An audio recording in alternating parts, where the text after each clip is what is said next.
You're welcome to the Gavel. I'm Linda Akibi. The security situation in Nigeria was the major thrust of discussions in the Senate and House of Representatives during the week. Now, while federal legislators in the Senate deliberated on the abduction of 5 female students from the Federal University Dusima in Katsina State on Wednesday, their colleagues in the House of Representatives pondered on insecurity in the northwest parts of the country. Insecurity in the country weighs heavily on the minds of some of these lawmakers and forms a huge part of discussions during plenary session on Thursday, October the 5th. The senators ponder on the kidnap of 5 female students from the Federal University Dusima in Katsina State on Wednesday, as well as other terrorist attacks in other parts of the country. The Senate notes with serious concern the kidnap of 5 female students of the Federal University Dusima in Katsina State by gunmen from their hostel rooms in the early hours of Wednesday, October 4th, 2023. Notes also that a fortnight ago, 25 school students of Federal University of Gusau were also abducted. Fortunately, 16 of them were successfully freed 3 days later during the rescue conducted by security agencies.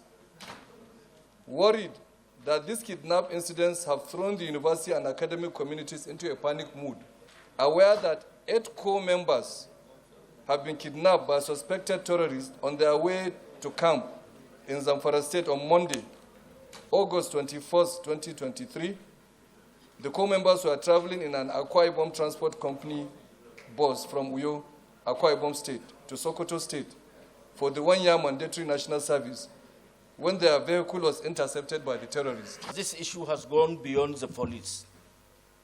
And to some extent, one could even say that it is likely to have gone beyond the military. Because there is nothing that has not been put in place. And yet, we cannot come out of this situation. It is becoming more alarming on each blessing day. Legislators suggest several solutions to deal with this multi-headed problem, from rejigging the country's security architecture to amending the constitution to create state police. I want us to be practical to an extent, Mr. President. This Senate should declare a state of emergency within ourselves. The 109 senators should go to their senatorial district. Meet with these people, because there is nothing we are saying that is out of place. I am from Ogoni, I'm from Rivers State. My senatorial headquarters is in Bori. Mr. President, I can move to Bori, I can summon whosoever concerned, and there is nothing that happens in that place that I won't know. We need to be practical to an extent. Each time we sit down here, we are senators, but election time we go to our senatorial districts. Let's for once go back and handle this problem along with the security agencies in our place. Mr. President, we have to be practical, and not for us to just sit down here to be speaking history or maybe rhetorically to talk about security agencies. One thing is passing through here without us meeting with our people. Declare a day all senators should go back home to meet with their people and handle this security situation with the DPOs accordingly. We'll come back to report this matter back to you. At some point in the life of the 9th Senate or 8th Senate, we passed a bill that is about the community policing. Since that bill has been passed into law, I don't know, and I cannot refer to any area that can say, yes, community policing is happening in my area. Sir, we need to get these governors involved. And these governors will not fund federal police. Rather than they will just be giving peanuts. But that will bring about state policing, because they will be responsible for the funding. And the fears which we express, which has to do with maybe during the election, we can separate this duty. Where the federal police handle national election, the state police will take care of the insecurity in their states.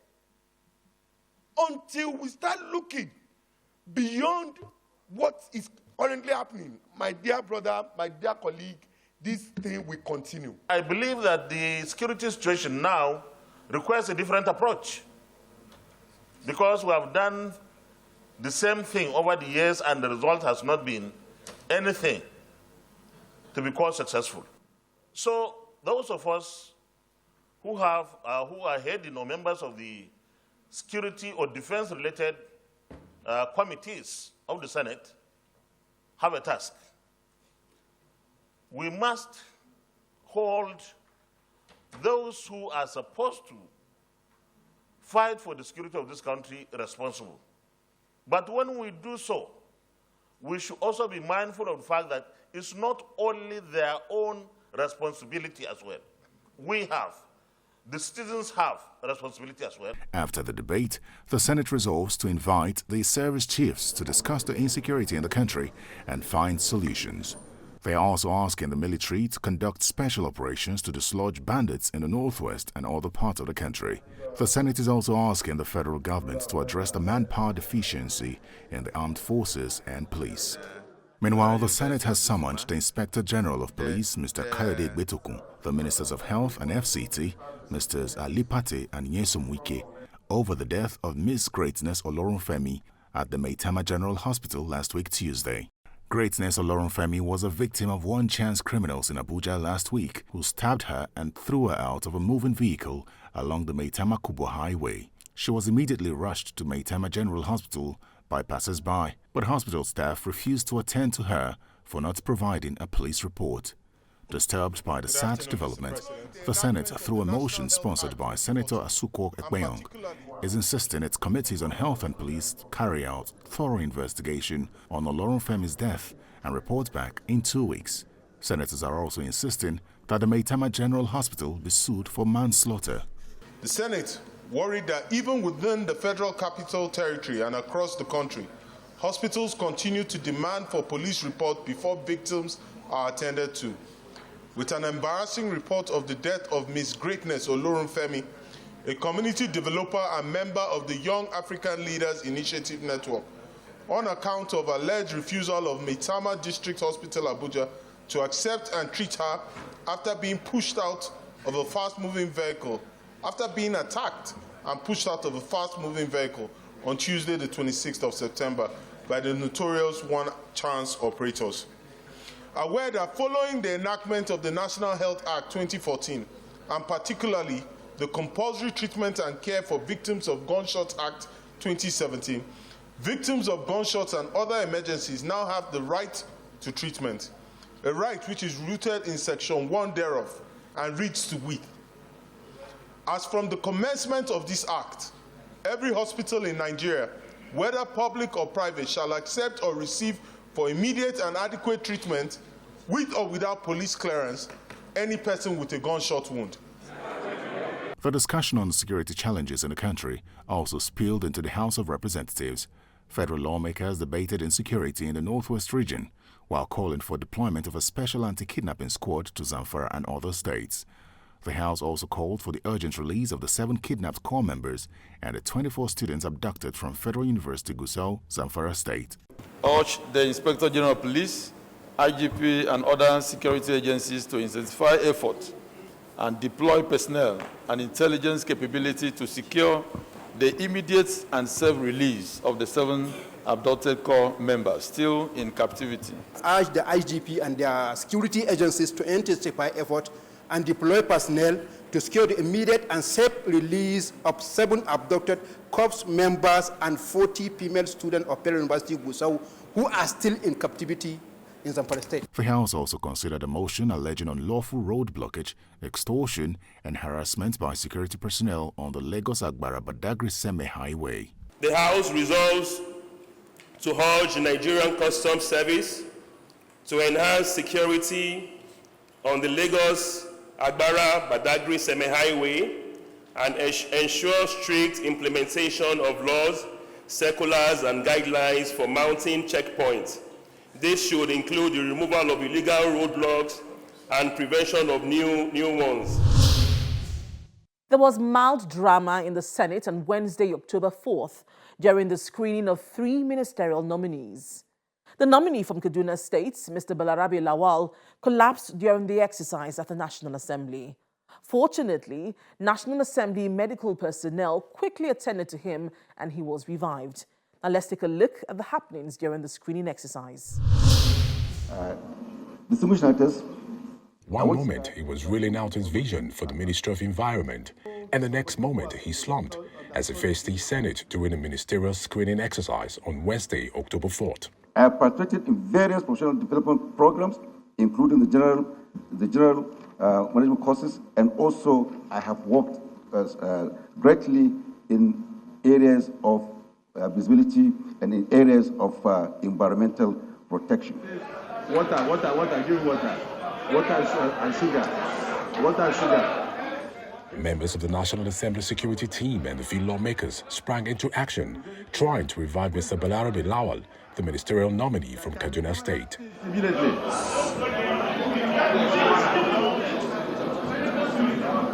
The Senate president tried to take charge of the situation, immediately calling for a closed-door session. Will the cameraman leave us having a closed session? Immediately. All the cameras. Guests, staff, aides of lawmakers and journalists waited outside the Senate chamber for news about the condition of Mr. Lawal. The closed-door session ended less than an hour later, and nominee was eventually revived. And he speaks to journalists. I'm all right now. I've been treated and I'm all right now. It's basically exhaustion. The screening exercise continued, and the final nominee, Mr. Ayodele Olawande, appeared before the Senate and spoke on the areas he will focus on should he be confirmed and sent to oversee the Ministry of Youth. It is time for us to go back. In as much as a politician, we can go to the roots and corners of this country to campaign. It is time for us to go back to the schools. Train them, talk to them, let them feel the government, let them see the government, and let them touch the government. It is time, as a young man and as a 34-year-old man, for the youth of this country to see the government as their own, because I'm coming from them. As social media, it is normal. We will have people, but we don't see them as bad people, but because they see nothing doing. But do you know, sir, my fathers and mothers, that if it is ordinary a Wi-Fi in all the nooks and crannies of this country, a Wi-Fi for them to browse or to tap their phone, and they are engaged with it, this will not be the way it is. Earlier, the Senate screened Dr. Jamila Ibrahim from Kwara State. Although lawmakers agreed not to question her, she spoke briefly on new ways of engaging young people and harnessing their talents. I hope to use my office to positively influence Nigerian youth to have a voice at the decision-making table. When we're designing our youth development plan, we hope to bring young people to the table so we can have an all-inclusive plan that profiles a bottom-up approach in order for young Nigerians to take ownership of the youth development plan and its implementation. The Senate proceeded to confirm the 3 nominees despite the incomplete screening of Mr. Balarabe Lawal, who slumped midway into the exercise. The Senate, in the Committee of the Whole, considered the request of Mr. President and Commander-in-Chief of the Armed Forces for the confirmation of nominees for appointment as ministers of the government of the Federal Republic of Nigeria. The nominees answered questions from distinguished senators on a number of topical issues, except one that the Senate noted the very rich resume he presented before us. Thereafter, the Committee of the Whole approved the nominations of Dr. Jamila Ibrahim from Kwara, Balarabe Abbas Lawal from Kaduna, Mr. Ayodele Olawande from Ondo, as ministers of the government of the Federal Republic of Nigeria. Is this a true reflection of what transpired in the Committee of the Whole? The 3 nominees confirmed on Wednesday will join 45 other ministers who were confirmed in August and will form part of the cabinet of President Bola Tinubu. You're welcome back to the Gavel. Let's take a look at some legislative interventions in the House of Representatives during the week. A federal lawmaker in the House of Representatives has drawn the attention of the House to the death of 5 people on Tuesday, 10th of October, after a police officer and officials of the Lagos State Traffic Management Authority were accused of causing an accident in Lagos. Condemn in strongest terms this killing and further unscriptural behavior of the Nigerian police and men of last month. 2, to call in Inspector General of Police to launch an immediate and thorough investigation into this mayhem and ensure that the police officers responsible are brought to book within 14 days. The House also considered a motion blaming the increase in the number of abandoned and failed projects in the country on the Bureau of Public Enterprises. Meanwhile, the House has mandated its committees on federal character and public service matters to investigate allegations of violations of due process and federal character principle in the recruitment of persons into Nigeria Security and Civil Defense Corps, Nigeria Immigration Service, and the Federal Fire Service, and report back within the next 6 weeks for further legislative action. At a separate plenary session and during the week, federal lawmakers in the House of Representatives pondered on the country's recurrent expenditure. Lawmakers, through a motion, drew the attention of the House to the issue of ghost workers in the Federal Civil Service, which they believe is responsible for the high recurrent expenditure in the country's annual budgets. Resolved to urge the federal government, through the Office of the Secretary to the Government of the Federation, to carry out a forensic audit of its staff to address the problem of ghost workers, to save money and reduce the increasing wage bill. This motion, sadly, is an indictment on National Assembly. Year in, year out, we have not paid attention to personnel cost in our budgetary system. Any attempt committees made to touch or to interrogate personnel cost expenditure and recurrent expenditure, which are components of non-date recurrent expenditure of our national budget, we face daunting challenges with our appropriation committees. In wrapping up the week-long debate on the country's 63rd independence anniversary, lawmakers call for prompt action to issues bedeviling the country. While the governor at the center is a mysterious state, giving the executive order at the metropolitan area and some nearby in Barao, the bandits, the terrorists are equally executing order, giving command, passing judgment, and of course collecting taxes from vulnerable Nigerians. Mr. Speaker, as I'm speaking here, if I'm to sleep in Gorau, my own proud town where I was born, Mr. Speaker, I will not sleep from 6 p.m. in the evening till 6 a.m. in the morning, because all of us are vigilante by post.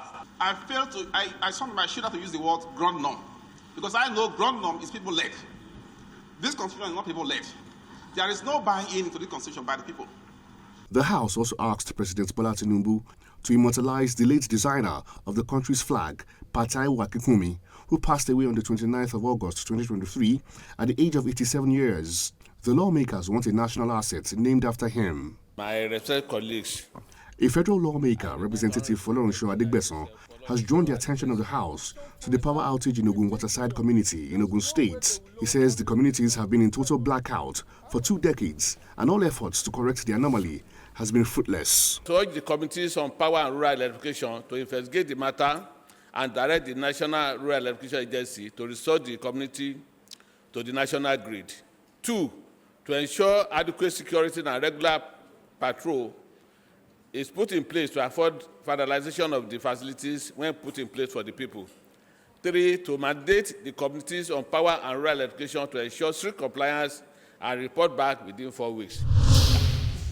On Constituency Focus this week, we had a chat with a federal lawmaker representing Borno North Senatorial District, Senator Mohammed Mongono, on how he intends to address the challenges affecting members of his constituency in the next 4 years.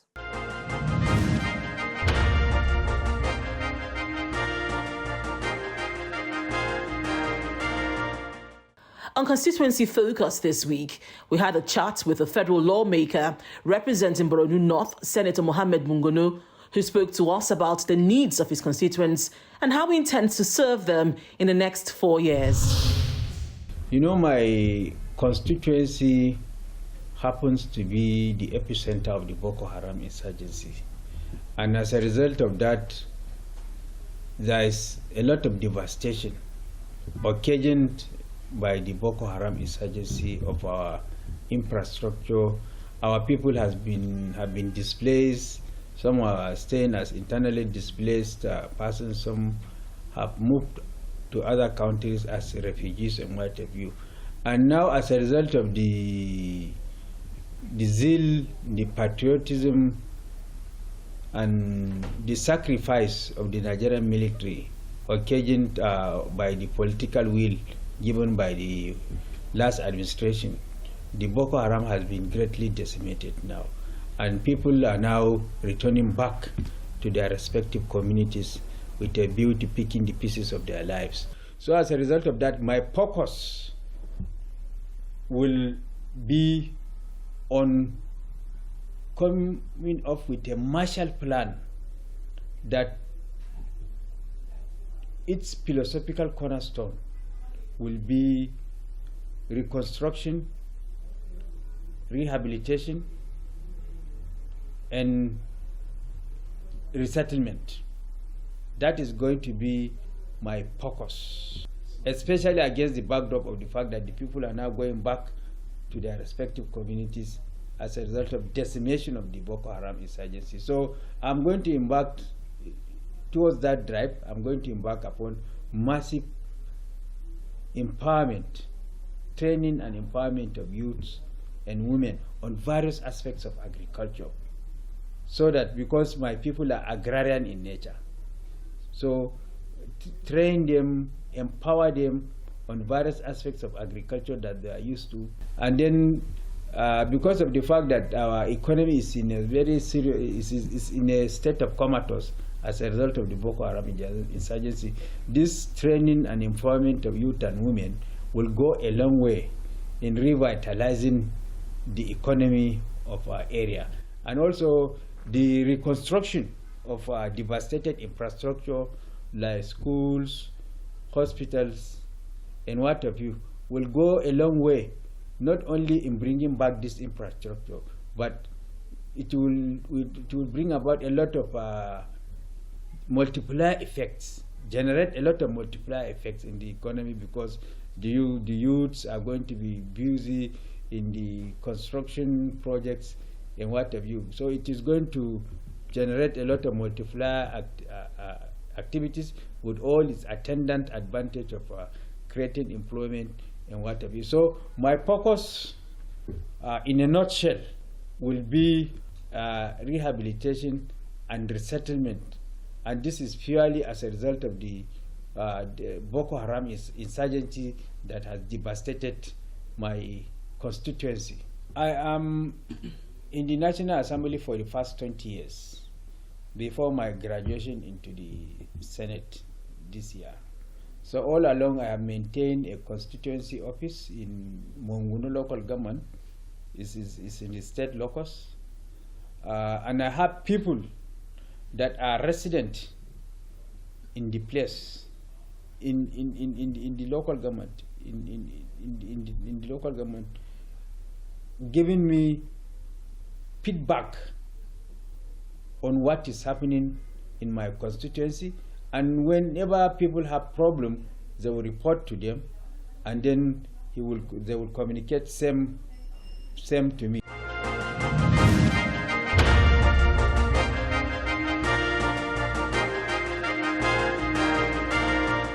This is where we call it a day on this week's edition of The Gavel. If you have any views on any of the issues discussed, please email us on thegavel@channelstv.com. Thank you for staying with us, and see you again next week.